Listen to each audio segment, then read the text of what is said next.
श्री राम जी का विवाह और राज्याभिषेक दोनों ही शुभ मुहूर्त देखकर शास्त्रों के अनुसार विधि पूर्वक संपन्न किए गए थे।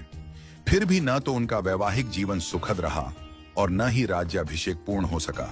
विवाह के तुरंत बाद उन्हें वनवास मिला और राज्याभिषेक के दिन ही उन्हें राजमहल की जगह वन की ओर प्रस्थान करना पड़ा।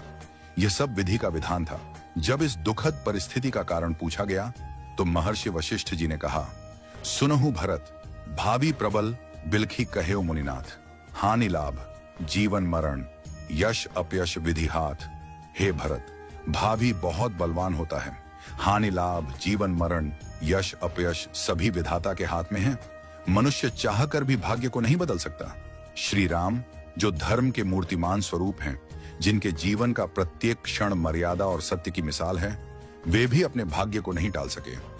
उन्हें वनवास मिला, पत्नी सीता को खोना पड़ा और अंत में उन्होंने स्वयं सरयू में जल समाधि लेकर अपनी लीला का समापन किया। श्री कृष्ण जिन्हें योगेश्वर कहा गया, जिन्होंने गीता में कर्म, ज्ञान और भक्ति का मार्ग बताया, वे भी अपने कुल के विनाश को नहीं रोक सके। उनके यादव वंश में आपसी कलह से एक दूसरे का संहार हुआ। महादेव शिव जो महामृत्युंजय के अधिष्ठाता हैं, वे भी अपनी प्रिया सती की मृत्यु को नहीं रोक सके। त्रिकालदर्शी होकर भी वे विधि के विधान को नहीं बदल सके। रामकृष्ण परमहंस जिन्हें दिव्य सिद्धियां प्राप्त थीं और जिन्होंने हजारों लोगों को ईश्वर का मार्ग दिखाया, वे भी कैंसर जैसी बीमारी को नहीं रोक सके। उन्होंने कहा था, यह शरीर नश्वर है, आत्मा ही अमर है। रावण जिसके पास अपार बल और ज्ञान था, जो शिव का भक्त था, वह भी अपने अहंकार के कारण नाश को नहीं टाल सका। कंस जो जानता था कि श्री कृष्ण उसका अंत करेंगे, फिर भी विवश था। इन सभी घटनाओं से यही सिद्ध होता है कि मनुष्य अपने जन्म के साथ ही जीवन और मरण, यश और अपयश, लाभ और हानि, स्वास्थ्य और रोग, शरीर का स्वरूप, परिवार, समाज, देश और स्थान, इन सब का निर्धारण करके आता है।